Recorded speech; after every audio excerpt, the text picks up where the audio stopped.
this to be self-evident. That all men are created equal. As a member of Congress, I get to have a lot of really interesting people in the office. Experts on what they're talking about. This is the podcast For insights into the issues. China, bioterrorism, Medicare for all. In-depth discussions. Breaking it down into simple terms. We hold these truths. We hold these truths. with Dan Crenshaw. The Eagle has landed. Welcome back, everyone, to your favorite podcast. And look, today we have longtime friend and frequent guest, Mike Gallagher, representative from Wisconsin. Mike, thanks for being back. It could be my third time. Yeah, dude. Am I the most frequent? Yeah, I mean, guest? you're like a groupie at this point. You're like, wait a second, you invited me. How am I the group? Yeah. No, I invite you because you've got some very insightful comments to make. And, I want to start doing this more often. This just like, look, what happened this week? Yeah. I want to get a lot more members on. We're in a state of martial law right now. Yeah, so explain what that is. So there's a rule in the House, a pesky rule that says basically if you introduce a bill, you have to let a day pass before you consider it. The idea is that it needs to be considered and people need to read it, et cetera. So this morning we voted on a rule to suspend that rule and invoke what is colloquially referred to as martial law. What's interesting because we're about to go on August recess, Pelosi's about to go on a trip, and she wants to cram through this gun control legislation. What's interesting about that, of course, is that in 2017, Pelosi criticized the rumor that we were going to impose martial law, and she said, it is A threat to democracy. Yeah, exactly, something almost exactly like that. And then, of course, because everyone's a hypocrite in Washington, D.C., now she's invoking martial law. So we find ourselves holed up in Dan's office with whiskey. Everybody does a little hypocrisy, but she does it real well. Like, she wears it real well. Well, I think it's part of the overall, I've only been here 6 years, but even in those 6 years, and particularly in the last two, under her leadership, the committee process is totally deteriorated. The floor process is totally deteriorated. My view is proxy voting has made it much worse. And so power just tends to get concentrated at the top in the speaker's office. And this is the ultimate expression. It's almost like she's divided and conquered her own side. Yeah. It feels that way. It doesn't feel like there's any point. And people are like, do you talk across the aisle? And it's like, yeah, we do. We try. But when it comes down to it, these good faith Democrats have no power. Yeah. And, so it's a waste of everybody's time. And I don't know how to turn that around. Everybody needs to stop escalating the situation. Well, I think we will govern well if we take the majority, but let's not count our, the eggs or the chickens or whatever you're not supposed to count. Yeah. What do we count? I mean, which one? Don't count first? The votes before they hatch on the House floor. What's interesting is the problem used to be that the committee chairs were too powerful. And this is what in the 70s, when all the Watergate babies came in, they tried to change with all this well-intentioned rules changes. And it kind of had the opposite effect. It intensified in the 90s with the Gingrich Revolution. And basically since the 70s, power has been going from the committees to the steering committee and the speaker. And then there's the rules committee, which is like an organ of the speaker and enforces her power. That to me is kind of it's one of the biggest problems with Congress. How you fix it is a harder thing. I personally think committee chairs, it'd be better if committee chairs were elected by the members of the committees, because that would create a little bit more churn and enhance their power, as opposed to everyone just trying to supplicate at the steering committee altar. Ultimately, the thing I think is needed is and you're not an appropriator, right? Okay, so I can say this. I would be in favor of just collapsing all the appropriation subcommittees into the authorizing committees. Like the distinction between authorizing and appropriation. It's extremely confusing. It's totally confusing, and it creates chaos. And it requires these multiple sets of experts on these very, very minute subjects. We deal with the extreme complexities up here, so you really do have to take on a major and a minor. You've got yours, armed services, and many other things, aliens, and we're going to talk about that in a second. That's right. National security, things like that. Mine have become energy, climate change, healthcare. A little odd for my background, but this is sort of what I gravitated towards. Border security, these things. Totally. We all kind of choose subjects. You can't do it. You should know a little bit about everything. You should have basic principles that allow you to make decisions. from seeing policy, you should have a framework that you operate in. But you can't know everything. And like that appropriations process it just gets so damn specific, and it's like it has to happen so fast. Like, why is it 10 million versus 20 million? Those why? Yeah, and why is it always like a perfectly round number? Right. Too? And it's like these aren't easy questions to answer. It takes time to answer them. And like there's a process. There is thought. Somebody's thought of it, but for like single lawmakers to deal with it the way we do, I agree with that assessment. That could be an interesting. On the energy front, not to derail our conversation, but how do we get a nuclear microreactor renaissance happening in this country? That strikes me as like the obvious. So obvious. So it's a permitting and regulatory issue. Republicans have a ton of bills that would really hit at that. Democrats are reluctant. They want to spend more money on nuclear. They're okay with that. I mean, in this recent like Build Back Better 2 that they just unveiled, there is good like tax credits for nuclear, but they're still like well below competing with solar and wind. It doesn't hit at any of the regulatory problems, which is what makes it so dang expensive.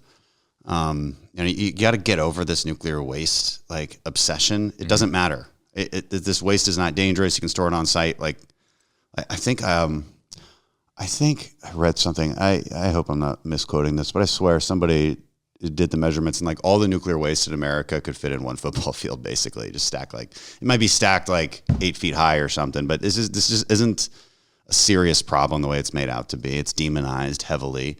That microreactor, modular reactor stuff is still up and coming, within the next 10 years. So it's not like there's like something we can buy right now. But that's certainly the future. It's just cheaper to make. The idea is cheaper to make, a little bit more efficient, smaller for certain area. Anyway, it obviously makes sense. We put them on nuclear submarines. I think we should enrich I think we should re-enrich a lot of the waste. You can still use that stuff. Sure. There's so many easy solutions there. I don't know why. It's just the weirdest thing to answer why Democrats are like, they kind of talk outside of both sides of their mouth on that. They're like, we're pro-nuclear, but we won't do anything to help it. Yeah, it's got to be also a little bit of like the stigma, for lack of a better word, that lingers in the wake of Fukushima and some of these other high-profile incidents, right? People are still, educated people are like, we should be worried. And I'm like, Fukushima, okay, they actually measured the radiation within a couple miles radius there. And it turns out it was like a sixth of what a chest x-ray was.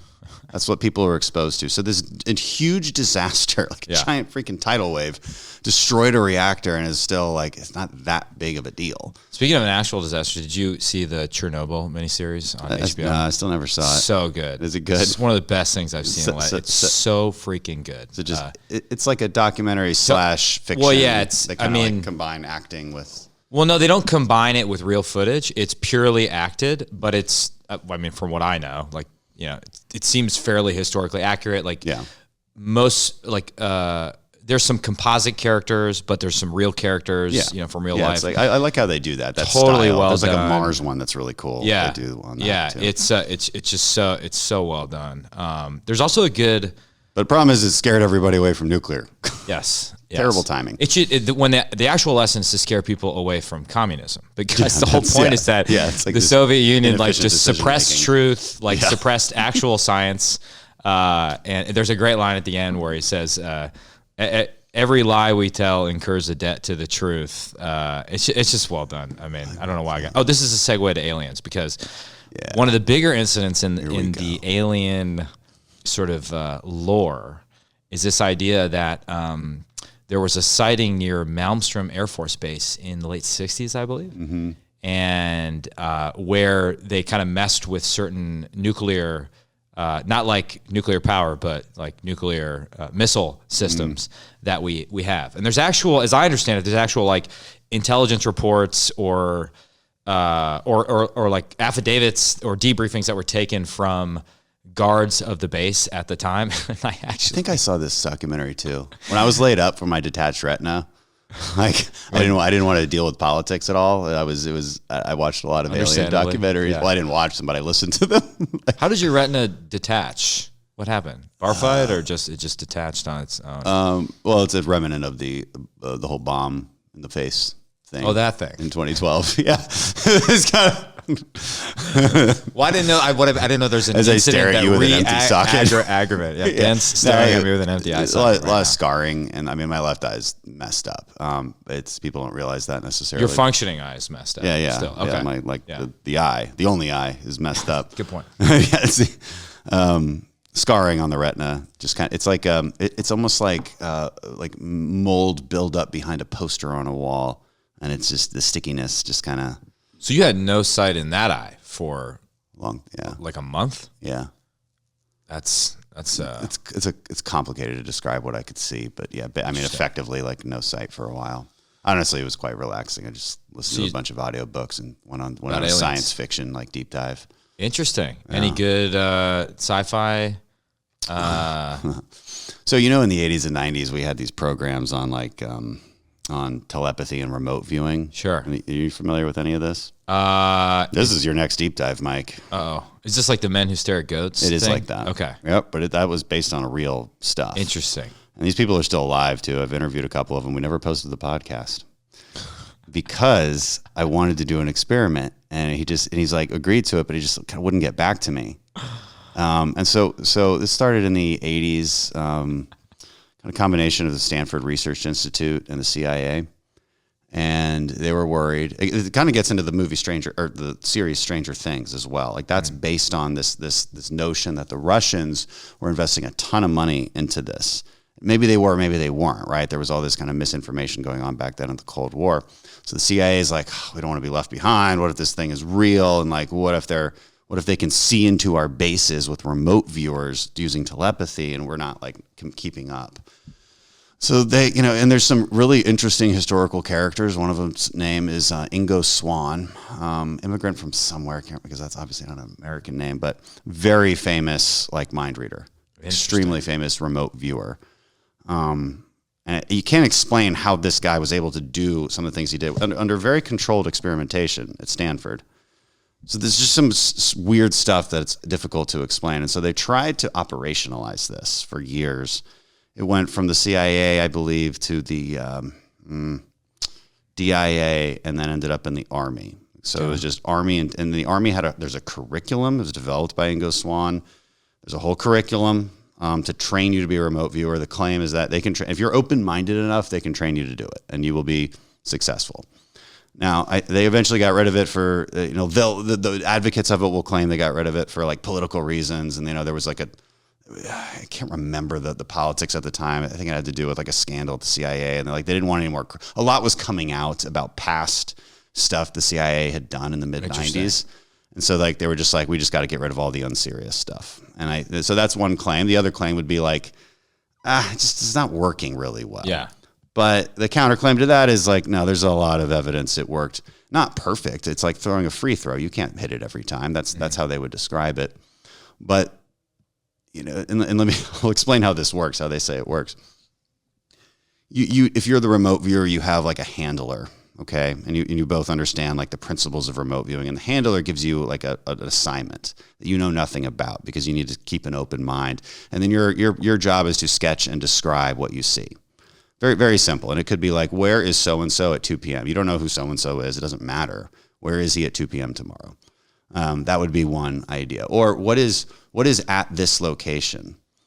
Now, they don't even need to give you a Latin long. They'll just give you a random number, right? But the idea is that in this like weird quantum universe, like your mind is connected to everything, and that like if you're open-minded enough, you can see it. That's the idea. And so they were actually trying to operationalize this stuff. And I think they got like a 30% hit rate doing counter-drug operations in Southcom. That's the claim. Interesting. There's a lot of stuff. There's a book by Annie Jacobson called Phenomena that like, it's just a straight up journalist book. Like it's just an investigative journalist book that went through all the declassified documents and got all this. It's a fascinating. I was totally unaware of this, dude. In my this is right up your alley. This is right up your alley. Yeah, I'm a big sci-fi person, but I recently read the actual book Contact. Of course, everyone's familiar with the movie, but Carl Sagan. It's good. It's very good. It has like very deep conversations about religion and Christianity versus like alien life that's treated very like respectfully on both sides. And then there's this great series out there called the Murderbot Diaries, which I highly recommend. And then there's this guy who I think is a Babylon Bee writer named Frank Fleming, who wrote a trilogy called the Super Ego Trilogy, which is awesome and hilarious. And good Rex. There we go. Yeah, let's get into aliens. Sorry. All right. Why did I even start talking about the remote viewing? What did that have to do with you were going on something? No, you said when you were waylaid. Because I saw the documentary. Okay, that's right. It wasn't closely related. All right. So there's the theories here is what I think you were getting at, right? Yeah. There's this one like his guards had testified that they see this stuff. Well, maybe for some context, I did not come into this debate with any sort of knowledge of it or expertise. On the Armed Services Committee, I do mostly Navy, Marine Corps, Sea Power stuff, and of course, like a lot of this it doesn't start because it goes back, to reports throughout the Cold War. But the most high profile entry point I think for everybody are these Tic Tac incidents from 2004, where you had Navy pilots seeing things that defied the laws of physics and didn't seem to be our aircraft or foreign aircraft. And the thing is, you can't dismiss these. No, there's too much proof. It's on multiple sensors, multiple credible witnesses. 2 pilots. It's also the gooses, the NFOs. Yeah.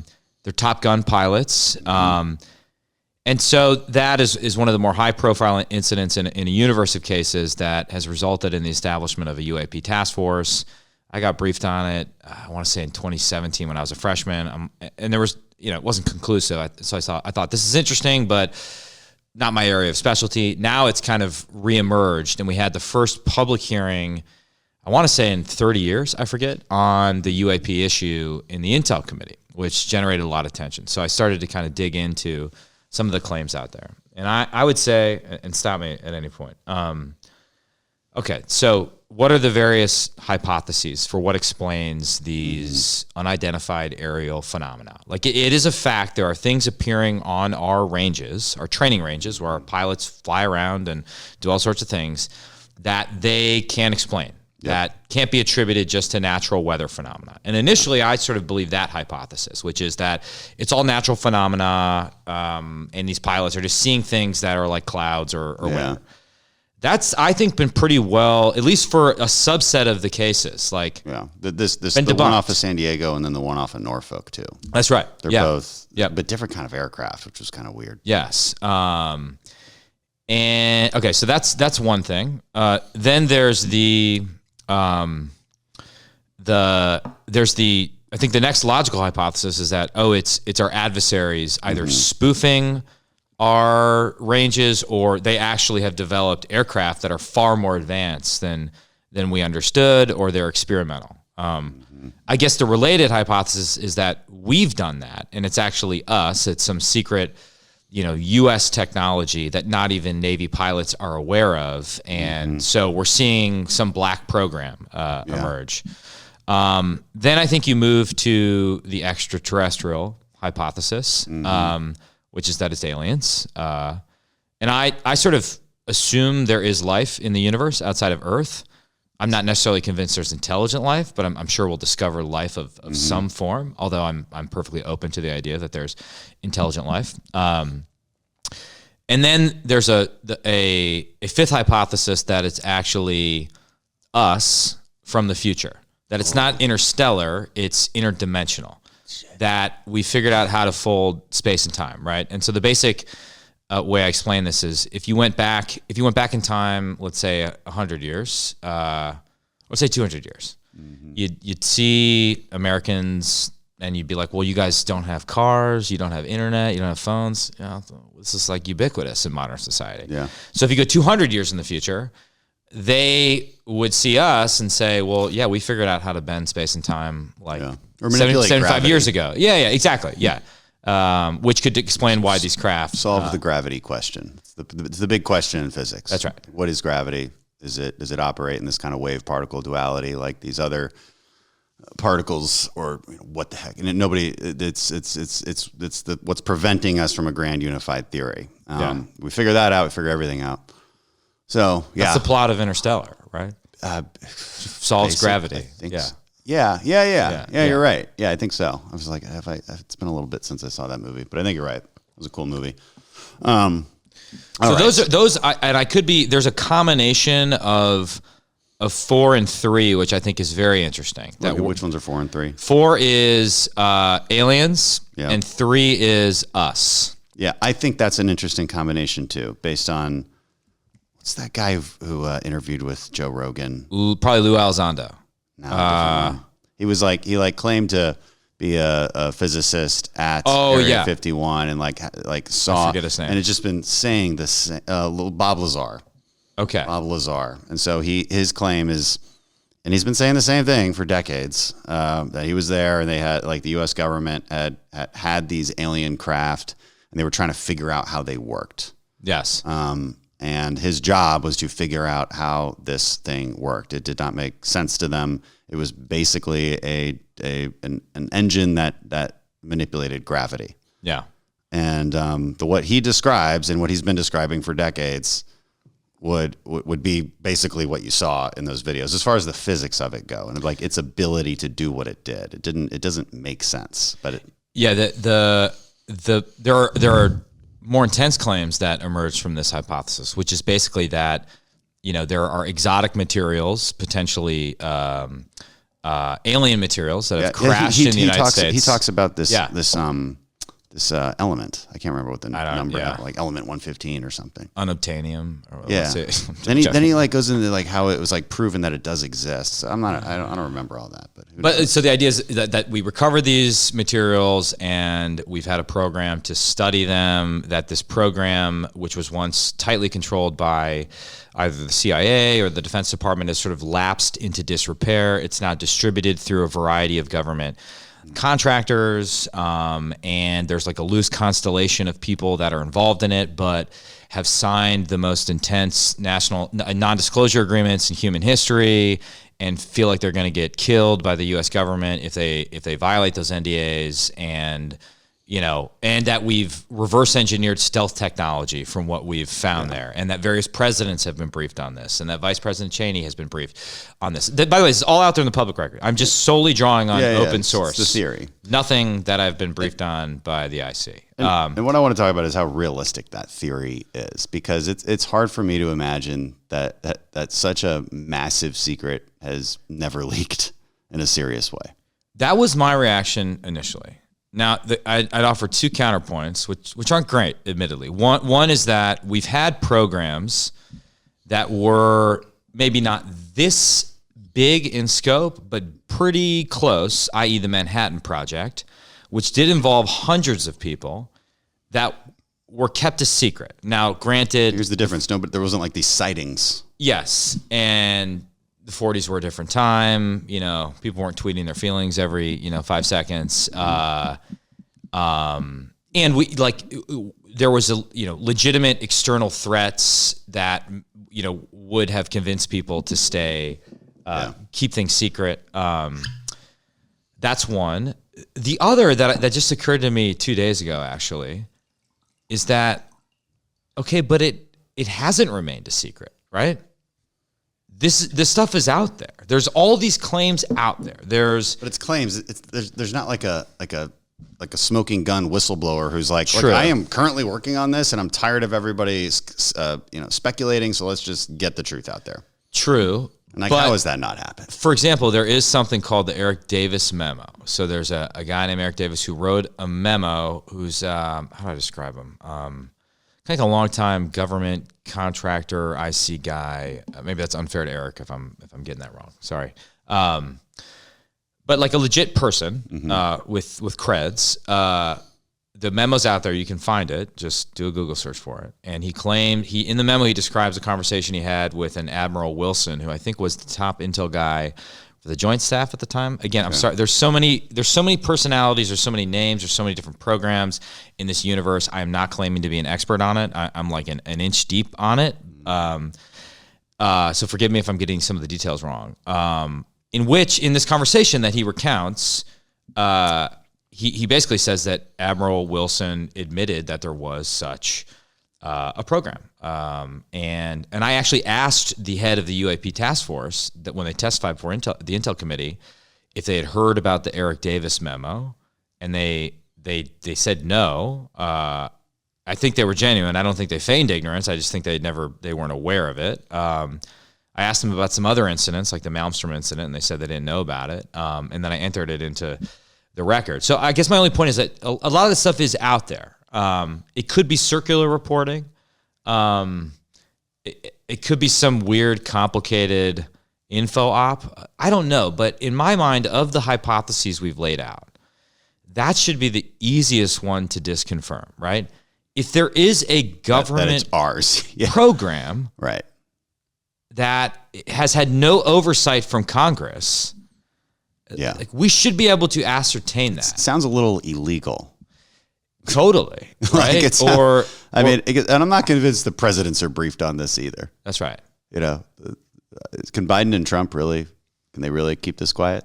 I mean, how can you not talk about this? I mean, I get the sense that they've never been briefed on it. Yeah. I don't know. So another theory that's out there is that various presidents have weighed that decision, and basically determined that it would create mass hysteria in the United States. Do you think that's true? Would it create? I don't know. think it is. I think because I remember when this story broke that the DoD finally confirmed, like, this footage from this Navy pilot off the coast of San Diego is real, and we don't know what it is, and like no one cared. It just didn't really That's make true. waves. Yeah. This Well, wasn't that except for long the ago. people that are in the UAP universe. Like, there's a committed group of people out Of course, committed group of people for any particular issue. But this one just didn't create waves. Like, the mass hysteria, I don't think is possibly true. This leads to another argument against that hypothesis, which is that, or I guess this would be against just the alien hypothesis. If there is intelligent life out there that's capable of sending a Tic Tac probe like across space and time, Right. I mean, you know the physics of this better than I do. Yeah, super well. They would be so advanced that Yeah, they could easily hide if they wanted to. So clearly, if they're being seen, they want to be seen. Would be what's the purpose? Or we're already screwed if their purpose is malevolent. Like they're Maybe so they just have far like a advanced. sense of humor. That's right. They just have a They're sense just of messing humor. with They're just us. like, this is so Yeah. funny. Look at these idiots. They're just like they've been at this for decades. They can't figure it out. Yeah. We get closer and closer. They still can't figure There it is, out. speaking of sci-fi books, there's one of like the earliest sci-fi books, maybe not earliest, but one of the most famous is this book called Childhood's End, which is good, and it basically is the story of these aliens come to Earth to like help us along in our evolution in very interesting Well, I mean, ways. the pyramids. Yeah. You know, some of these ancient civilization. Now we're going down some rabbit holes, but I'm just saying there is no solid theory as to how the pyramids were built. You want to tell me that like dirt ramp theory makes any sense? Like, so you're creating these dirt ramps that go up to every layer of the pyramid, and you're dragging with thousands of slaves these giant blocks that are just insanely large. Yeah. On logs, basically. No. So somebody calculated this. The volume of each one of these ramps is bigger than the entire pyramid. So Yeah. like this just doesn't make sense. I don't know. Not saying aliens. I'm not saying anything. I know. Well, that's Just saying we don't know. That's the problem. Anytime you talk about this, everyone's like, you're a kook, you're a conspiracy theorist. And again, I'm not endorsing any hypothesis. I have little to no expertise on this issue. But I would like to figure out what is fouling our ranges. They're called range foulers. Like that. That's actually just it's a threat to our pilots. It concerns me. It concerns me as someone who's interested in national security. Like, let's figure it out. And okay? this is why it doesn't make sense to me that it's a government program, because there's no possible reason that wouldn't be deconflicted. Like, if these guys are this program, this black program within our government is so secret and so advanced. They know when pilots are flying around. Yeah. They know how to avoid. It just doesn't. It's hard for me to accept that. A little hard for me to accept that it's China or Russia. and they're just also so advanced, and that they would tip their hand in such a way. I don't know. I'm not seeing I'm not seeing how that's possible. I don't know which one I favor. I mean, I still haven't ruled out the idea that it is China and Russia. I'm open to the Terminator hypothesis, which is that it's us from the future. Although then you run into the Terminator paradox. Are you aware of the Terminator paradox? Let's go over the Terminator paradox. Every time I talk, I get nervous because there's probably a whole universe of people on Reddit or something that They're like, he didn't get it right. Yeah, he didn't get it right. That's Stupid right. Mike. He's a rhino. But the basic idea is that, okay, so who created Terminator? Terminator, and I should rewatch it, is created by Miles Benedict Tyson takes a chip that he gets from a future Terminator. Yeah, that's right. So it's circular logic. Yeah, and anytime you get involved in time travel, it's circular logic. So basically, if you get a chip from a future Terminator to create the Terminator, who created the future Terminator in the first place? So it doesn't make a total lot of sense. That's mind blowing. My mind is just exploded. Dan. Okay. So my final thing on this is one.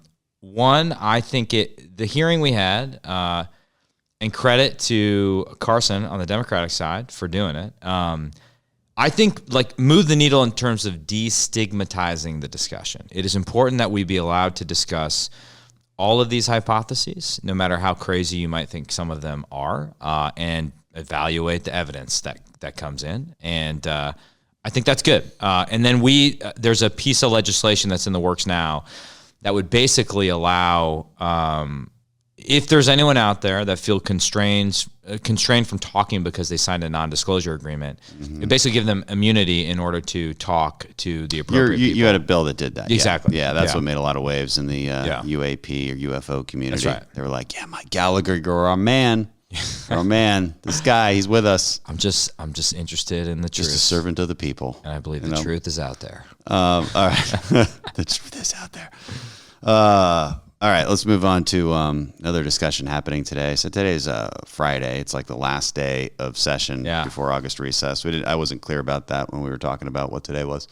Pelosi, this is an interesting topic that you've commented and written on quite a bit, which is this Taiwan trip that Pelosi is going on, and the Chinese have decided this is their line in the sand. You think she should go? I tend to agree with you. I do. Go. Well, a few things here. One, someone clearly leaked her trip. Well, ironically, I was supposed to go to Taiwan in April, and her trip was planned at the same time, and it screwed up my trip. And then she didn't go because she got coronavirus, I think. So I'm the victim here, Dan. Really. That's the point. That's the point. Do you need another glass of whiskey before we talk about your victimhood? It's up to you, Dan. Yeah. What else are we doing, Mike? Voting on serious legislation. Should I keep this going while I have the mic? How does this work? Are you going to cut this and post? Okay. No, we don't cut it. We want people to know that we're like real humans. Yeah. We only cut things if as opposed to it gets real bad. Are you suggesting that what members of Congress present on social and other media is not a real portrayal of themselves and their personality? Like this podcast. You're not doing it in talking points. Normal conversation. Yeah. I think that's what people like about podcasts in general. I think that's why Joe Rogan is so popular. It is like the long form format allows you to be a normal human being. Yeah. Like and walk through an idea. That's right. You know, but it's difficult to do it on the news. And I'm sure you've experienced this way more than I have. In doing so, go for it. You assume risk, right? Because like if you deviate from the careful talking point, then the legacy media will just cherry pick something stupid you said, and then the headline will be stupid, and then you have no incentive to do that or admit that you don't know an aspect of an issue or admit that you changed your mind at all, which I think is the most frustrating part of this whole thing. But what were we talking about? We're talking about Taiwan. What is Taiwan? What is Taiwan? What is a recession? What Formosa? As it will always be known to me. Okay, so someone leaked the details of her trip. I would assume from the executive branch in an effort to prevent it from happening because they're worried about the Chinese escalating or using it as a tactic to like do something stupid. And that is right out of the Chinese Communist Party playbook. In 2012, when Japan took control of the Senkakus, they used that as an excuse to basically militarize the East China Sea. We did nothing about it, and they've basically been eating our lunch ever since. So you got to stop. You've got to dominate the escalation ladder at some point. Well, that's the right thing to think about, because my whole point on this, and I get that it's a mess, but if they can deter us at the lowest level of the escalation ladder, right? The lowest rung of it, which is a congressional delegation. It's a diplomatic visit. Senators have gone. Speakers of the House have gone in the past. Now, it hasn't happened since Newt Gingrich. A cabinet official went in 18, 19. Azar went in 2019 or something. Then the signal it sends is that the higher levels of the escalation ladder, we're going to back down, right? Are we going to arm Taiwan? Are we going to go to war to defend Taiwan if we're afraid of a congressional trip? Right. They back down now, and it's like Chinese like, whoa, yeah, that was easy. Yeah, exactly. this is a cakewalk. And if you live in Taiwan, you're thinking, the Americans won't even send a congressional trip. Yeah, let alone weapons. Are they going to defend us when the PLA Navy starts coming across the strait? That is the problem. That's why I think it's important for Pelosi to go. We also passed something called the Taiwan Travel Act in 2017. I don't think when did you come in? I was a freshman, so you would have come in 2 years later. I wasn't there. Now, granted, it's mostly a sense of Congress, so we can debate whether that's meaningful. But it basically says like we should promote interaction between all levels of our governments on the Taiwan side and on the American side. So it violates the spirit of that. I would argue it violates the spirit of the Taiwan Relations Act from 79. It's a big mess. I hope the speaker doesn't back down. And I will say this, and I'm sure it'll be used against me. Obviously, you and I probably don't agree with Speaker Pelosi on almost anything, 98% of the issues. We started this whole podcast off by lamenting the way she's running the House. On this issue, she has, like, going back to her early days in Congress, she has actually a track record of being willing to criticize the Chinese Communist Party. Like, going back to Tiananmen. Like, she's like one of the earliest people to say the Chinese Communist Party is doing bad things. And that's interesting. It's an interesting part of her legacy. And let's be honest, she's not going to be speaker in the next Congress. So this will be a part of her legacy. So for her own interest in her own legacy, I don't think she should back down. I'll stop there. Sorry. Well, I mean, I think you're absolutely right. Not sure I have anything to add to that. She shouldn't back down for all the reasons we just explained. I don't really care about her legacy, obviously. But I do appreciate that. I don't think she's going to back down. I think she would have announced that by now. I don't know. I don't know. I was disappointed to see that the White House was kind of cautioning against it. That scares me. Like that in itself is a signal. I've heard this multiple times about this White House, in conversations with the Department of Defense when they're like talking about what aid to give to Ukraine, and Joe Biden being the White House being the one, whether it's Joe Biden running it or somebody else running it or Ron Klein, being the ones to say, no, we're too scared. We're too scared of the escalation. That worries me. I guess they're split on that, but we got to be united on the China issue. Biden had a call with Xi Jinping, his friend of 4 decades. I think he gave a speech in 2013 when he was VP, talking about his good friend Xi Jinping. Good friends. Now, granted, at the time, we had not yet had our awakening on China in 2013. I think Xi Jinping became General Secretary in 2012. I don't remember. But you would hope that he told Xi, hey, like, cut the crap, all right? Like, enough of the coercion. This is a separate branch of government. I can't veto her travel. Now, I guess technically he could take away her passport. I think the president has that authority. But it's not like Afghanistan, right? It's not like she needs to take a military aircraft to get to Taiwan. Like Trump did. She's not gonna parachute off a C-130 with howitzers and harpoons in Trump a pallet. Did that to her trip. I forgot about that. That was the ultimate troll move. Because that was a military flight. He just canceled it. Allegedly, she threatened Biden and said, "He who plays with fire shall be perished by it." Did you say that? Like, Yeah, really that- well, ominously that's- like that? Well, Like that was the Game of statement. That was Thrones? part of the statement they released afterwards. The Chinese. Oh, the Chinese did. And remember, he, Okay, I thought you said Pelosi said that to Biden. No. And I was like, what? no. That would be weird. So, and why did they talk like that? They're so stupid. the They're like locking down their country for 4 cases. well, of the COVID. last call he had with she said, what did he say? Again, this is I wasn't on the call. I don't have a transcript of the call. He said, "He who ties the bell to the tiger's tail shall have to take it off." And she was like referencing Russia and like Biden messing with Russia in Ukraine.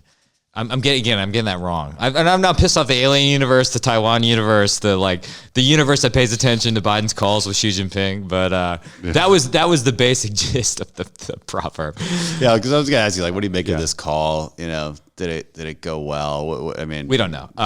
we don't really have it. I sort of wish that Biden had sort of responded in the moment of like, yes, there's an ancient American proverb that says, "He who plays with coronaviruses in unsecure labs shall release a deadly pandemic upon the world." But And then I don't everyone think hates he you. did that. Yeah. So it's The problem is I see it, and I don't know if we've talked about this, but like the Biden administration seems divided to me. There's a group that has a realistic view on China and wants to get tough and has continued some of the Trump administration's policies. And then there's the sort of climate change wing led by John Kerry, which sort of believes we have to cooperate with China on climate change. Climate change is our biggest geopolitical threat.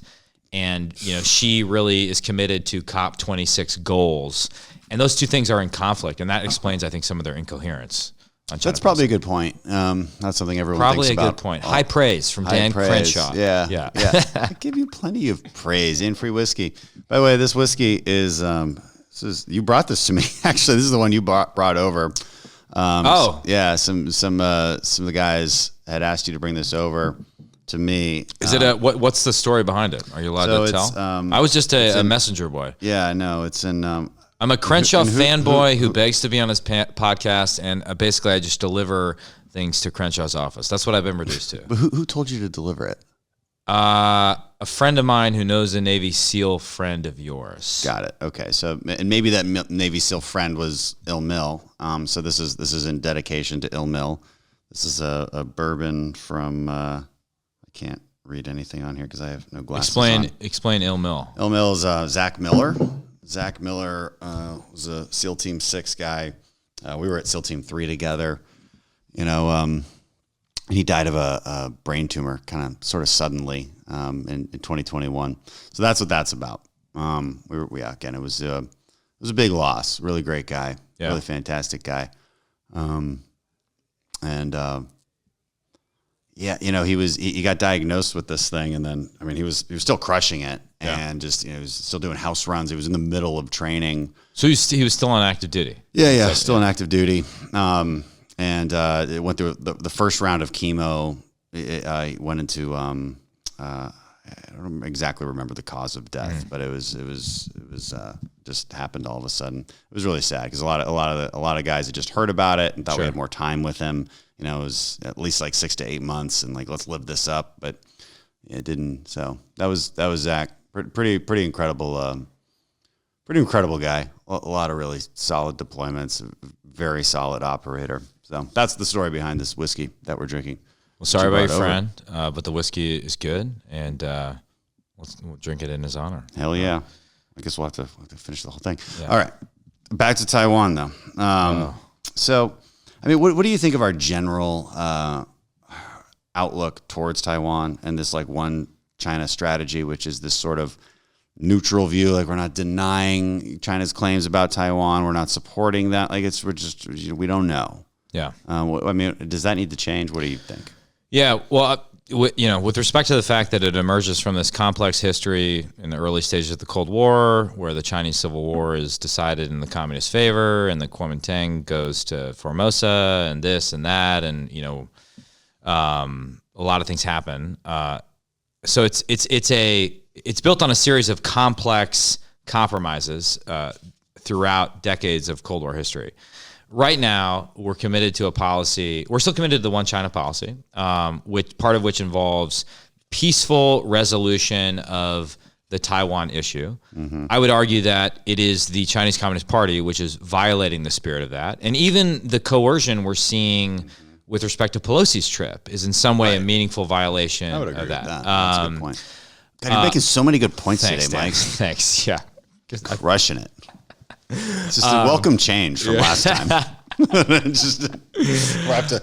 Yeah. More to the point, so our policy is one of strategic ambiguity, where we've left it up. We part of the Taiwan Relations Act says we will basically help Taiwan defend itself. The language is a bit more precise than that, but we don't have a treaty arrangement with Taiwan where if they're attacked, we will come to it's their similar defense. to the Ukraine situation. Yeah, in the sense that they're not an ally it's like in the we treaty said- sense. They're a partner, I would argue. But we signed something that said we'd help you secure yourself, and so we are. Yes. Right. We sell them weapons. Now there's a backlog, the $14 billion worth of weapons that are backlogged to Taiwan. The Harpoon anti-ship missiles aren't going to get there till 2028. They're still below the Saudis, for example, on the foreign military sales list. Are you on foreign affairs? Are you on No. And whose fault is all this? That's a question I have, because it seems pretty, I wouldn't say easy, but it's kind of easy to make Taiwan a defensible porcupine. That it's just too costly for trying to invade. This is not an easy invasion. This is a serious invasion. Taiwan is not an easy geography to invade by any stretch. So we could do it. So who's in the way of that? Is it us or is it them asking for the wrong things? I've heard both sides of this. First of all, I think this is the issue.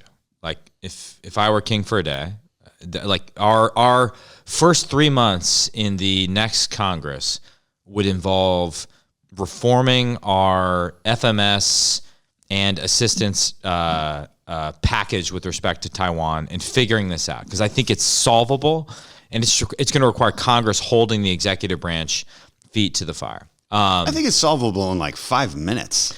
Like Totally. as far as like what the capabilities are that are needed, right? So it's true to say that in the past, the Taiwanese, by the way, there's this whole debate about whether we should call them the Taiwans or the Taiwanese, whatever. We need to get into that. It's stupid. Way to offend everyone now. Like, I mean, jeez. Yeah. Friday, no one cares. I say anymore. Taiwanese because it sounds less weird, although Taiwan's is technically correct. Whatever. So it's true that in the past they've wanted like all the fancy equipment, the F-16s that are going to sit on a runway and they get blown up and things like that. And that we wanted them to invest in asymmetric weapons, anti-ship missiles, smart mines. That's what I want. Yeah. Et cetera. But it's also kind of our fault. Like we are not moving heaven and earth to like get harpoons to Taiwan. Like who's in charge of the mining the harbors of Taiwan project? I've tried to find this person for 6 years, right? I've tried to ascertain what our war plan is for defending Taiwan for the last 6 years. And I'm convinced it does not exist, or that what does exist is not logical to me, or it has assumptions that I don't think are realistic. So I think it's our fault because we're the superpower and we could prevail upon them, particularly since we're bringing not only weapons we're selling to them, but other assistance. Right. It's our stuff, figure it so out. You're going to get what we tell you to get. I think that's probably true. And why? This is an area I thought the Trump administration might have been better at. And I wonder if there's a reason they weren't. They were good. I mean, they did some stuff that, if memory serves, was historic in terms of expediting weapon sales, but obviously, not enough. We're talking about a massive shift. So it wasn't a priority. I guess Trump's first 2 years was dealing with ISIS and Syria. Yeah. So I can see how it. Well, then we got felt. tired. We got tired of winning, so we took a nap. Tired of winning. Yeah. And now we're with Biden. You're gonna get tired of winning. Well, America did, unfortunately. And now Do you we're losing. remember? I don't know. If let's just talk about it. One of the few times I got invited to the Oval Office, I think you were there. Yeah, it was to argue Syria. about Syria. That's right. I loved it. He walks. I was so happy to just go to the Oval Office. I was brand new, so I was like, "This is so cool." It was cool. And he was like, "Oh, the War Hawks are here." That's right. And I was like, "We were like, yeah, it's us." I thought we walked in maybe this might have been the term limits meeting. I don't know. Maybe I'm confusing. And I think you were there. But I was at the Syria thing. But he had a group of like media people. That was there too. Yeah. And right, like, but they're leaving at the these same people, time. These are the people that run the country right here. And it was all these like radio hosts and whatnot. That I disagree with. But that was fascinating. But listen, I think it's and doable. He listened for like 45 minutes. Totally. I actually, to his credit. Yeah. He changed the policy a little bit afterwards. Yeah. So he listened and implemented it. Ultimately got it, I think, basically right. Yeah. I totally agree with that. You had an op-ed at the time that was very good in the Wall Street Journal. Yeah, probably was definitely really good. Yeah, I don't know. Very well written. I have any idea what it was about. Not since the Declaration of Independence has prose that lucid. I mean, it's affected American policy. People read my book, Mike. You know that. Here's the just one final thought on Taiwan. Well, maybe two. Well, now we got this problem where we're like running out of munitions, right? We just burned through 7 years worth of javelins in Ukraine. We can't. The way we buy these things doesn't make sense. It's just we have to go all in on a stockpiling munition strategy in the first island chain. Yeah. And then the other thing is we don't have like a command structure in place for the war in the Indo-Pacific, right? That makes sense. There was this thing called Task Force 519, which was the way we coordinated with our allies in the region to do disaster response and some other things that no longer exist. It was disbanded, but we need to build that before the war happens to figure out, okay, if the ish hits the fan, here's what the Aussies are doing. Here's what the Japanese are doing. And here's what we expect you, the Taiwanese, to be doing. And here's what we're going to be doing. And in part because we have some counterintelligence concerns with respect to Taiwan, we don't have it in place right now. But so all of those things I think are things we can maybe not fix entirely, but improve dramatically in the next Republican-controlled Congress. What do you think about my amendment for the NDAA? And I have many, many good ones, as you know. This one was an actual headquarters for the Quad. So Japan, I like that. Australia, US, would it be in like India. Texas or something? Or yeah, no, we can put it in Wisconsin. And I'll probably put it in the Pacific somewhere. Just should be in Wisconsin. Yeah, it should just be Wisconsin. Largest Indian population is in Houston, so I mean, is that right? Kind of That's makes a fun sense. fact. Houston's the most diverse city in America. Yeah. Did you know that? I did not know that. Houston's awesome, Mike. You should really come down. It's hot. That's all I remember about Houston. It is I've hot, been once. but I mean, you know, that and oil and gas is apparently important. You're basically in Canada at this point. I like that. I like making the Quad into yeah. People want to talk about the border threat we have. I mean, don't take your eye off keep the Canadians out. Yeah. They're getting weird. They're getting weird. They pretend to be polite, but you never know. That's right. That's exactly why you can not take your eye off that threat. I'm all for like making the Quad a more real thing. My understanding is Dan Sullivan has a lot of thoughtful legislation on energy cooperation. This might be right up your alley between the Quad because there's two members that have energy assets and two that have energy needs, and so I think we could turbocharge that. You got to export more gas to India. Yeah, and also like I tell this to the climate activists all the time. If you want to actually deal with climate change, take on the 50% of emissions, which is foreign coal. Yeah, that's it. Okay, so how do you displace that gas? You can pretend and wish naively that you're going to displace it with solar and wind, but that would make you stupid. So please stop saying it. Like, let's just build pipelines and get gas out. We have plenty of it, and like plenty of it for maybe the foreseeable future, forever. Well, to get to the point about Kerry, to connect it to that, basically John Kerry's energy strategy amounts to outsourcing emissions to China, or basically actually letting China dominate solar panel supply chains. And these solar panels are made by slaves using coal-fired power plants. Yeah, so that was the next part. You need heat. Yes. Like serious heat to make these things, and you cannot generate that kind of heat with solar and wind. Well, also make steel. You cannot make anything. Even domestically here in America, so now Manchin is signed on to this thing we're gonna subsidize all these electric vehicles. Yeah, it's not. Where does the electricity come from? All right. Also, the plants that make solar plants are not using solar power. No. So what's going on? Yeah, there's a cause and effect problem here, and they It's actually getting kind of dangerous from a security standpoint and just from a general prosperity standpoint. I think they're getting dangerous, and you can see what happened in Sri Lanka, right? So that's wokeism gone too far. Like, we can see it because that was a woke dystopia right there. They demanded organic farming, no more GMOs, none of these pesticides and chemicals, because chemicals are bad and unnatural. And so we're just going to kill ourselves instead. Apparently that's like the better path. And now you have Sri Lanka, which is completely screwed. It's getting dangerous. And like, I think the American people know that, frankly. I think we'll be fine in November, but I hope there's some way to stop this bill. Seems wildly irresponsible. And it just doesn't even do it doesn't even help the environment. Like, honestly, I mean, you look at, it doesn't help inflation, that's for sure. I think I just saw a study that it's going to increase inflation. I love this Democrat move of calling bills like the opposite of the thing they're going to do. So what is this? How could you be against reducing inflation, Dan? I mean, the bill says the reducing inflation bill. Yeah, it's very Orwellian, right? I mean, I don't traffic in some of the darker parts of the internet, but it does strike me as Orwellian, or even the president trying to redefine what is a recession strikes me as Orwellian, and all of his media advocates cheering him on. Who is this recession we keep talking about? Who is this guy? Just tell the truth. And is he even a guy? It could be a girl. I mean, how does he identify? We don't know. Can he be pregnant? Can she? I mean, I don't know.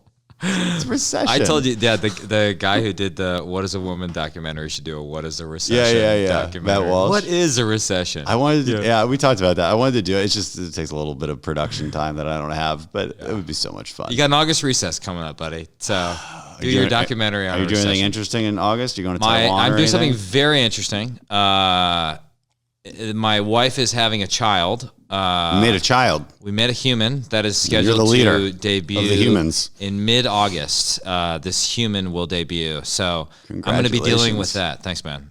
So we when have does one the human decide what its gender will be? That's right. Well, we don't know. We were surprised with the first. We thought it was fun, so we're doing it with the second. And that is the joke I've been making when people ask. Oh, you guys actually don't know? We don't know. That is so people fun. like, is it a boy or a girl? We're like, wow. I think we're going to let the child choose its own gender. I think this is really funny when people do a gender reveal. And the reason I think it's funny, so like, a gender reveal, right? Maybe it's a birthday cake and it like explodes blue or pink depending on, what the envelope was. What I think is hilarious is that you're always excited, no matter which one it is. Because the implication is that you are excited that it's this one and not the other one. Right? Right? Am I wrong about this? I just don't get it. And like, I don't want to react. When I find out the gender of my child, it's hopefully soon. I'm not going to react. I'm going to be like, Roger that. Roger that. It's that one. I'm happy either way. You know what I mean? Like, this is true funny story. My wife's going to kill me for telling. So for our first child, my wife was convinced it was a boy. And so it's like an intuition. I took the under because I just to be contrarian, I said, oh, it's a girl. So the child, she has the child. It comes out, and I'm next to her, and she's like, what? She's like, what's going on? It's like, honey, it's a girl. And she's like, no, it's.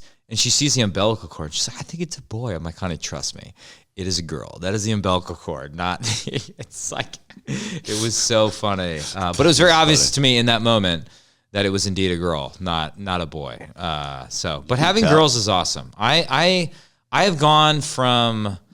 I'm now on board with I think girls are the best strategy. They're very sweet as little kids. But maybe they get mean as teenagers. I don't know. So we'll see.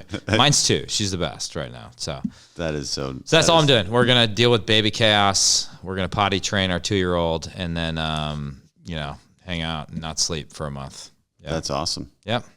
Jealous. That's it, man. That's good, wholesome Wisconsin fun. Wisconsin fun, man. You got to come visit. Yeah.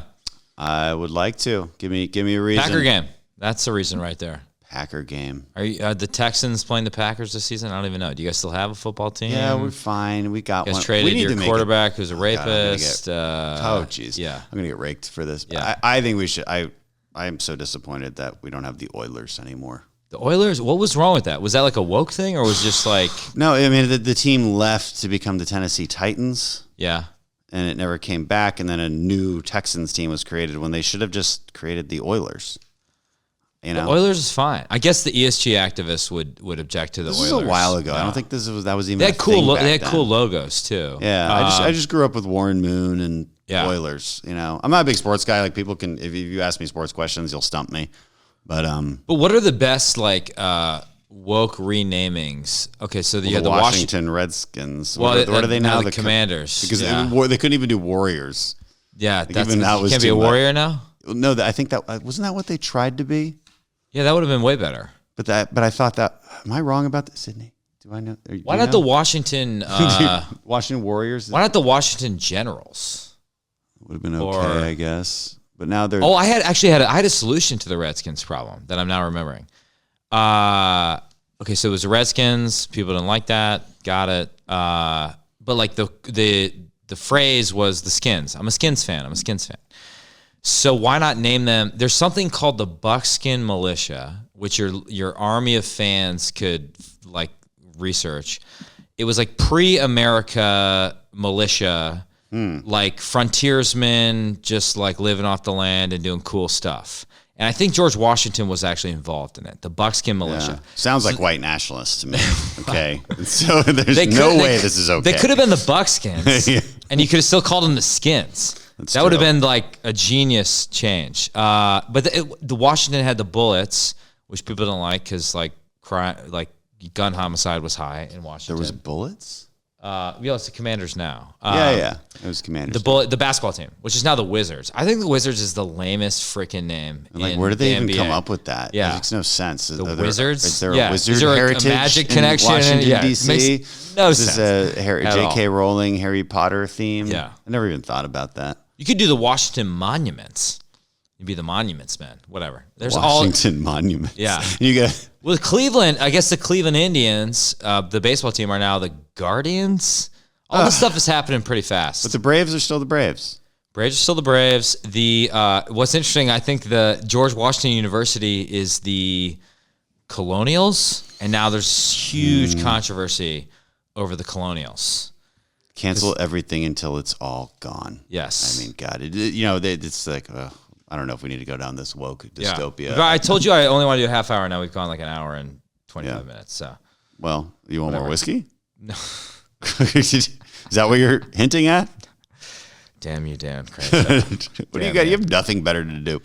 We're just waiting to go. Serious legislative work. We're just going to. No, we're waiting. We're reason just for the audience's awareness. We are waiting. We're here. So on a Friday, normally we'd be gone by now, but this is the last day, so we're waiting to vote on a multitude of things. A really bad forest fire bill that Democrats just can't seem to get right, and so that's a partisan issue. They want to ban assault rifles today. Yes. Right? That's another big one. What will be interesting is whether, so on Wednesday night, or I don't remember, Thursday night, Manchin announced that he's supporting this reconciliation deal, like a Build Back Better light, which the price tag's pretty high, $750 billion. I guess the interesting thing is whether Sinema will go along with that, and I assume they have the votes for it in the House, because we'll all be against it. They'll definitely all be for it. What's interesting though is I guess there are certain Democrats, moderate Democrats, who've said they won't support anything that doesn't involve salt tax deduction reform. Yeah, the New York, California. And so folks. they'll have to break that. As I understand it, they'll have to break that pledge. So I don't know. This is all going to get pretty feisty. I hope not. We're going to call back in, I think, in August. I'm not coming.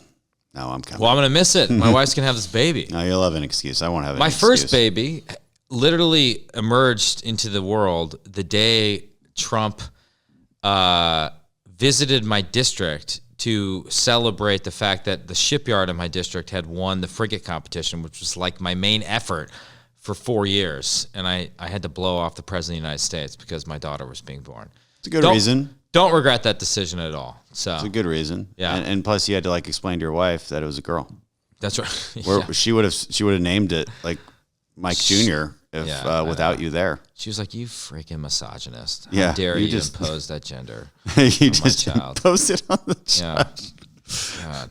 All right. All right. I guess I can let you go. I'm not happy now. Yeah. Do we want to do like a lightning round of, I don't know, something fun, pop culture? Been doing a lot. Oh, okay. I have a question for you on pop culture. See, I knew you didn't want to leave. Dad, pour yourself some more, Mike. The listeners are having fun. All right. So here's your listeners. Here's your pop culture question. Uh-oh. My phone is blowing up. It says potential spam. Well, I'm gonna not answer that. How did you like the new Batman? Did you watch the new Batman? That's such a good question. I did. I made the mistake of watching it on a plane, though. That is a huge mistake. I am one. Just can't concentrate. I am one who cannot like work on planes. Like I can't on my laptop. I'm hit or all, miss. Sometimes I can. So Sometimes I I'm either like read or I watch. Yeah. I wish I was better at that. Sometimes it's like my best writing that I can do on an Interesting. airplane, and then other times so it depends on my mental state at the time. Anyway, and I made, honestly, I didn't watch on a plane, but I watched on my laptop. I made the biggest mistake, not the biggest mistake of my life, but top 10, watching the Dune movie on my laptop. I was a little bored with Dune. I loved it. I thought it was great. You're wrong. I'm right. And I should have watched that in the theaters. Good. It was well done. I was just saying. I was My wife and I saw Top Gun Maverick in theaters recently. You have to. It was awesome. I did too. Yeah. She loved it. Okay, Pop. She Here's another cried pop. at the Okay, end. well, I want you to answer the Batman question, but here's another question. Tell me. Let's see if you get this right. What? And I know you don't follow me on Instagram because you're 85 years old, in fact, and you probably don't even I'm look not at on social Instagram. media. Yeah, God. Anyway, what trivia question? Now, the first scene of both movies is the same. You understand that, right? That's true. Yeah, they're on the carrier. Yeah, right? No. I mean the beginning. Like it's like the text, right? Like, it's like a Top Gun is this. This is where the best pilots go to ensure that they will be the best in the Navy or whatever, right? Even before there's actual footage. Yeah. Yeah, but it's the same in both movies. However, there's a couple of differences. I'm asking you to tell me where the typo is in the first one that they fixed in the second one. I have no clue. I'm not even going to try. And yeah. But I mean, that's amazing. In the Marine Corps, do they teach you the principle of attention to detail? No. Because they do in the SEAL teams. That's why we're so good and so good looking. I think the first principle of Marine Corps leadership is kill. Know yourself and seek self-improvement. And I've clearly violated that rule throughout my life. That is a good leadership tenet. We need those great. leadership tenets and standards in every facet of life. Anyway, okay, well, you don't know. Okay. What is it, though? I need to know. The word ensure. Did they say IN? In the first one, yep. Amazing. That is an amazing detail. I caught it because I wanted Yes. to watch the first one before watching the second. We were going to the movie. We had it all booked to the second, like the Saturday night. And so Friday night, we watched the first one. And the first thing I noticed was that. Because like I'm a grammar police nerd. And I'm like, the they, there. Like, like it just, you know. But this one I was like, that's clearly incorrect. There is no insurance policy necessary Maybe for there Top is. You Gun. don't know. There could be a SAP. But that's not what they were talking about, okay? And then we go to the movies the second night, and I see it fixed, and I was like, oh, you listened to me. You listened to me. That was all you, man. Yeah, they listened to me. You should get Tom Cruise on the podcast. I feel like that'd be good. Really fun. Yeah. I bet Dude that doesn't guy's age. Why don't you age? Well, and why are you so great at the movie stuff? The movie stuff, yeah. I mean, make Mission a bad movie. Impossible, Just love make a it. bad movie just once. Even his bad movies are good. Yeah. What's a bad movie that's good? A bad movie that's good of Tom Cruise would be Oblivion. I thought it was just good. Like the Mission Impossible 3 and 4, maybe. When he had long hair. Maybe 2 and 3, rather, would be more accurate. Mission Impossible 1 is a great movie. That was like my favorite movie. Fantastic. That came out when I was like either in junior high and high school. This new one looks really good. I'm so in on this new one. It looks really. He's put a lot of work. So into you that saw Top Gun Maverick. You loved it. of course, it was. Yeah. What are the most implausible parts, though? The beginning? Well, yes, yeah, violating multiple laws. Yeah, This plane is coming apart at Mach 10, and they clearly you can killed eject. like hundreds of people when it crashed, and then he just walks into a This part. is like Spoiler alert, by the way. And then what I found most implausible. Honestly, if you haven't seen Top Gun 2 or Top Gun Maverick at this point, you're not a good American. Yeah, you need to just Move to China. Move to China at this point. You just go become a Get communist. it over with. Yeah, exactly. Get it over with. Move to China. Well, two things. One is the idea that that anyone hangs out at like the O Club on a base at all. I'm sorry, that is accurate. And that O Club in Coronado, in North is that Island, a thing? and Yeah. they might have used it. I don't know this to be sure, but or they at least modeled it. It looks now okay. It looked cool. It looked fun, but like that is the fun. opposite of every like No, O it's- Club I've it's- ever been to. Yeah, well, Yeah. the pilot O Clubs are a little different. Like we don't even have O Clubs in the SEAL teams. We have, But no there's O Clubs. one in Coronado.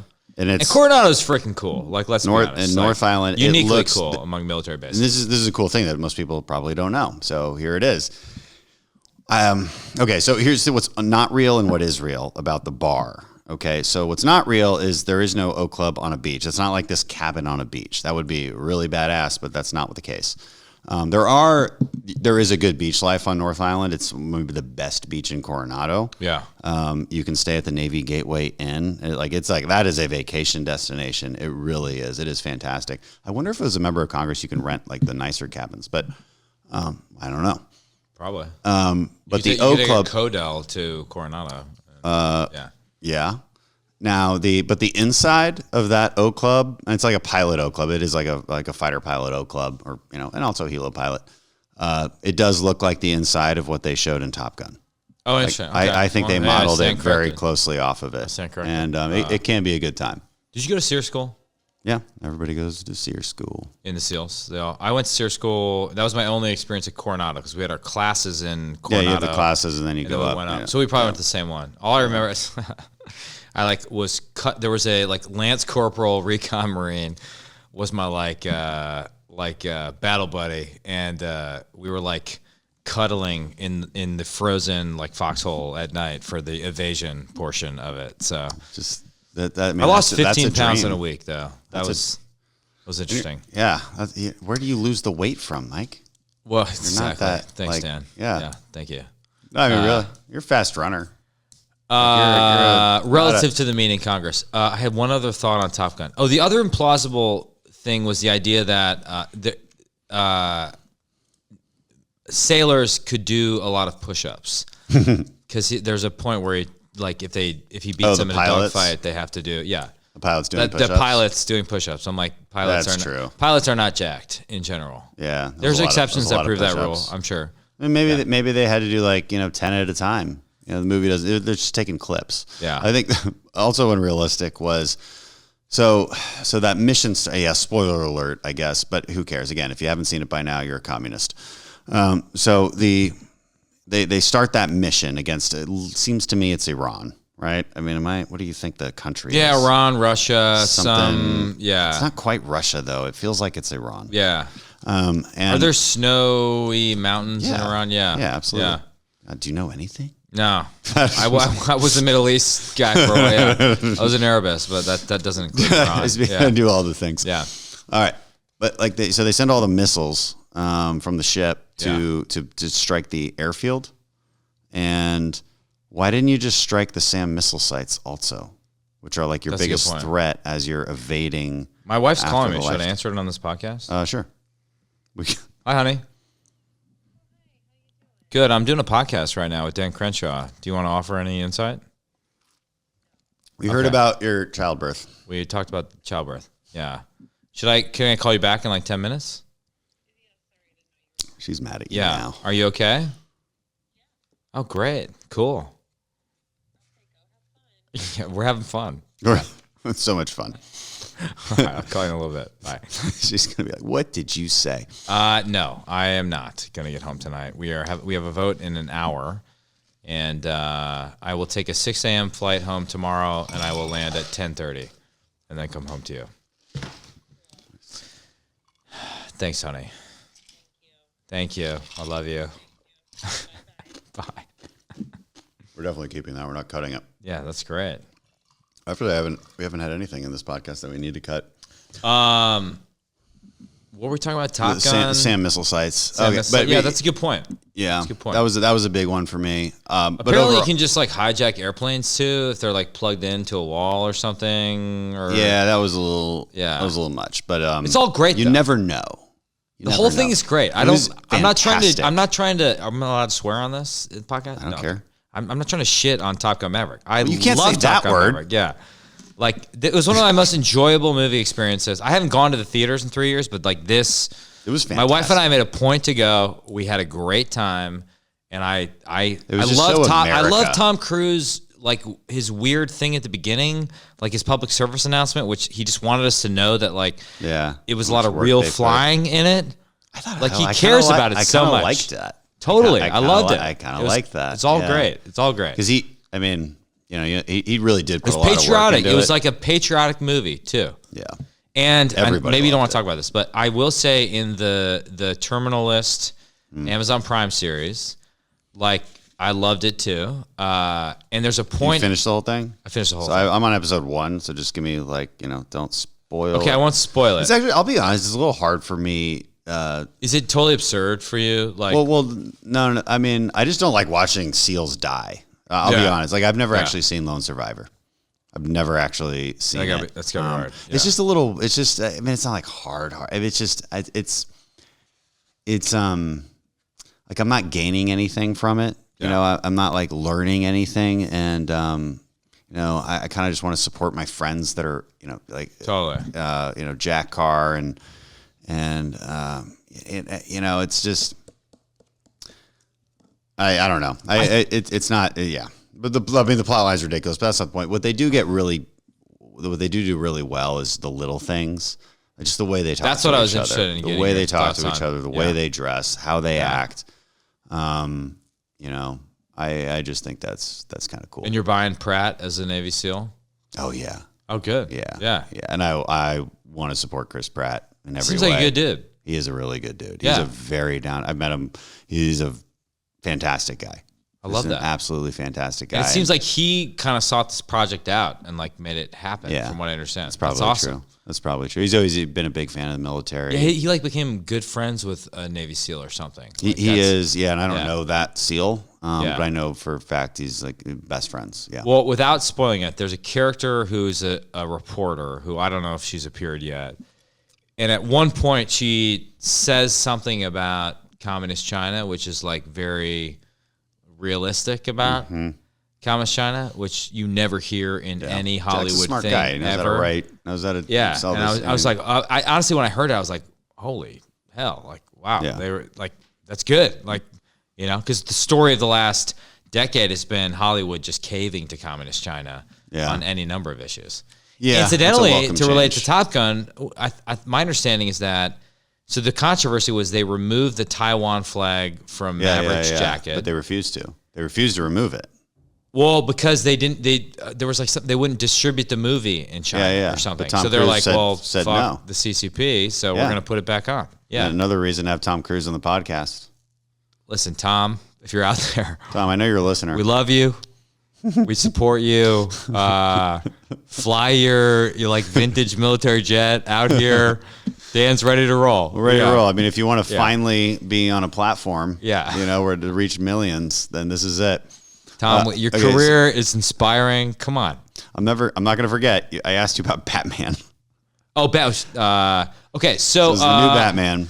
I was in. I don't even remember that much of it. I liked sort of the mood of it, and Maybe you need to rewatch it. Sounds like. and I went in like theater. skeptical of Robert Pattinson as Batman, and like the first hour I'm like, oh, okay, I can dig it, like this emo weird Batman. But then the plot just kind of went off the rails and like didn't make that much sense to me. I don't know. Maybe watch it again not on an airplane. Okay, Promise I'll do me that. that, and But then I we'll- guess what I remember was the first hour. I'm like, yeah, this is cool. This is cool. I mean, it's 3 hours, so it's like Yeah. it's a. I watched it in blocks. But then I remember thinking like some of the choices the characters make don't make a lot of sense to me. What? Like okay, so even at the end when he like saves the people, I don't know. Let me I will rewatch it for you, Dan. Okay. And then I will come up with a thoughtful 5,000 word analysis Rewatch it. of. Are you like a big Batman proponent here? I like Batman. No, I like Batman, but this Batman. Yeah. I like this Batman. I'm Interesting. I'm on the fan side of this Batman, and it is a very divisive Batman. Some people don't like the emo Explain Batman. why. Yeah. I don't know. Some people just don't like Robert Pattinson. I think as Batman, they think I don't. You know, it's an unusual Batman. Like usually there's this dual personality between Batman and Bruce Wayne. This is clearly they're making this an earlier Batman in his life. That's what it seems to me, and he's clearly a disturbed individual, which is like exactly how you would be if you're just living this lifestyle. I think you clearly have to suffer from some kind of, you can call it emo. Yeah. But you have to suffer from some kind of weird PTSD, which is clearly what this guy is doing.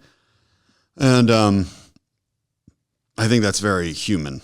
And the other things, I love the darkness, right? It's kind of a throwback to the Michael Keaton Batman, Tim Burton directing. Do you not like the Nolan Batmans? Oh, I love those. Okay, good. Okay, Yeah.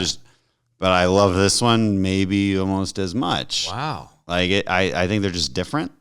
But I definitely think it was a win. It was an absolute win. I like the fight scenes. I think the way Robert Pattinson acted those out is extremely desperate and angry. And that's exactly what Batman is, right? He's just like this tireless, like he just can't stop. He's just angry at injustice, and he just keeps going. And I just love the way he throws punches. He's just getting shot all the time, It's just like, he's like luckily he's got this bulletproof armor, which is like, okay, well, slightly unrealistic. This is extremely heavy stuff, but okay, fine. We're assuming that he has this advanced technology. I'll deal with that. Sure. And he's just awesome. He does get shot a lot. He gets shot a lot in this movie. Like shot a lot. Like every single time he fights. And sometimes, and at the end, it's like the Dumb and Dumber. No one shoots him in the face. Yeah. Shoot him in the face. What if you shot him in the face? He does get shot in the head at a couple points. That mask is bulletproof as well. Yeah. That would probably knock you out though, unless that thing is made of because look, it's so thin. Even if it was made of. But maybe it's a different substance. Secret alien substance. We got to assume that's a superhero movie, okay? Because if you get shot in the helmet overseas, the helmets we wear, what we wore overseas. Yeah. You'll feel it, but you're not gonna it's not gonna knock you out. Okay, so it's important for people to know that. So maybe Batman is similar. What's interesting about the Nolan Batman? So Batman Begins.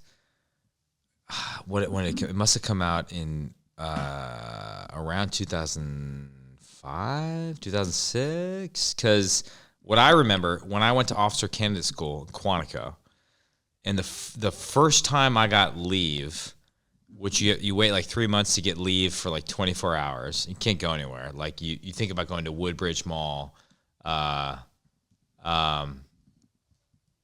minutes was recall. That's what I was surreptitiously trying to tell me.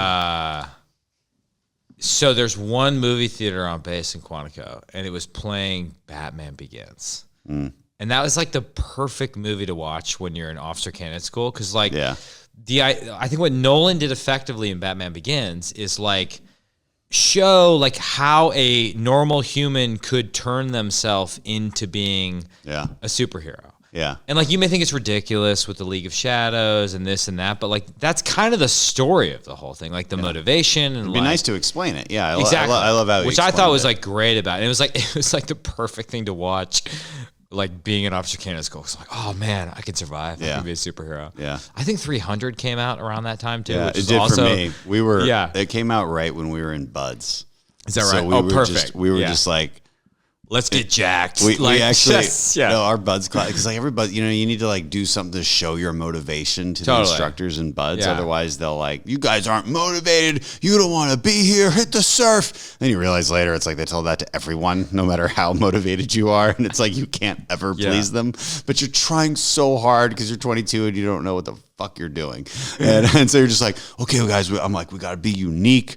Okay, let's do like Spartans. And like, well, what did they say? It was like, and so we would do that. And like the instructors got so mad. They're like, that's not what you say. That's not what you idiots. You think you're little Spartans? Just go to the surf. And I'm like, we can't win. Did you guys have, because I think it was on the Commandant's reading list at the time, was the Stephen Pressfield book, Gates of Fire.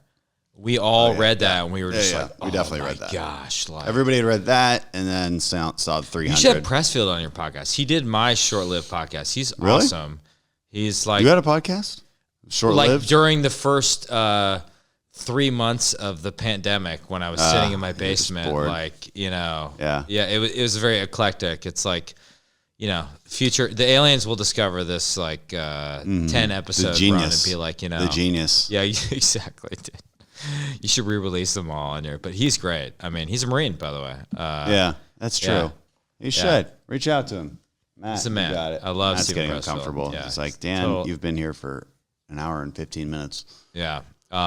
People like it when you're on, though, Mike. All right, so I keep having you give back. the people what they want. You know, it's this is a fun, informative podcast. Try to entertain y'all and inform you, and I think we've succeeded. I know we got to go vote now. We got to go vote. It's an occupational hazard. Yep. But protect democracy. Vote everyone under the threat of martial law.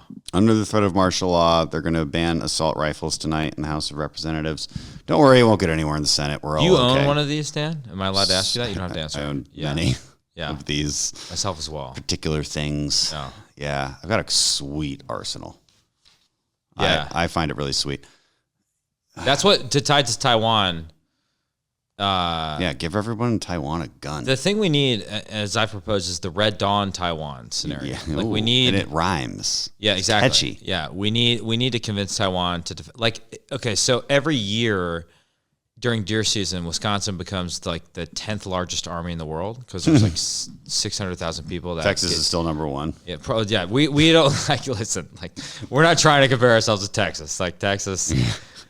By the way, like Texas fascinates me. There's this book called Empire of the Summer Moon, which is all about. Did you tell me to read that? Because I read it recently. Dude. I read it a year ago. I got that suggestion from blew someone. my mind. It's probably from me. It's the Cherokee Nation. Well, Comanche versus Texas Comanche. Ranger. Yeah, Comanches. And it's so amazing. And it was really good. It told a lot of really specific stories about frontier life in Texas. I think this guy, he's like a University of whatever professor somewhere in Texas. I didn't look into him. I should have him on the podcast. Totally. I did read the book. I would listen to that. I would actually listen to your podcast. And it was balanced too. It was like, look, like neither side was good.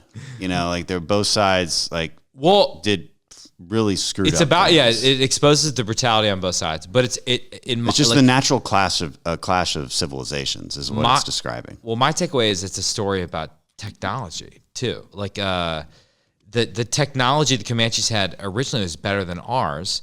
Because their technology was horse riding and rapid firing of. They were so good at it. Wouldn't that be amazing? Arrows. I bet they were incredible. No one can even do that in modern times. Because if they did, we would see it on like a YouTube video or something. Totally. It's just amazing what they could do. There are some people that specialize in this. Because my buddy who recommended why isn't the book it on to the me, video? shout out Corey Landerfeld, sent me this weird video of a guy who like.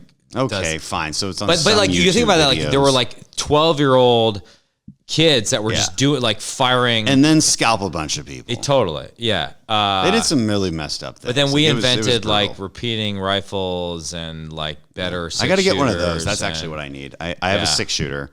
By the way, those things are phenomenally accurate. Like you shoot a Glock and it's like it has its ergonomics that it's as accurate as it is. A 6-shooter is unbelievably accurate.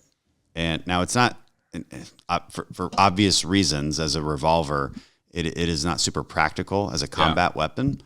But I understand now when I'm seeing cowboy movies, like how they're just like shooting from the hip so accurately. It's that long barrel, the way it's shaped is just best cowboy fantastic. movie. I know we got to end after this, but what do you think? Best Western, not just a hotel. A question. God, I'm not good at this one. The last one I really liked True Grit, the recent one. Yeah, that was good. It was just really good. Good acting. Yep. Who's the girl in that? She's a fantastic I young believe it was actor. Haley Steinfeld. Yeah. Correct me if I'm... She's fantastic. He was fantastic. Matt Damon was funny, like Texas Ranger. Yeah. He's Matt Damon. How much money has the government spent saving him from other worlds? I mean, it's just ridiculous at this point. Interstellar, Mars, or Martian. There's a few of Saving Private Ryan. That guy's a waste of taxpayer money. My first deployment, I had two. I forget what the second one. I only had like a few movies on my hard drive. One was Tombstone.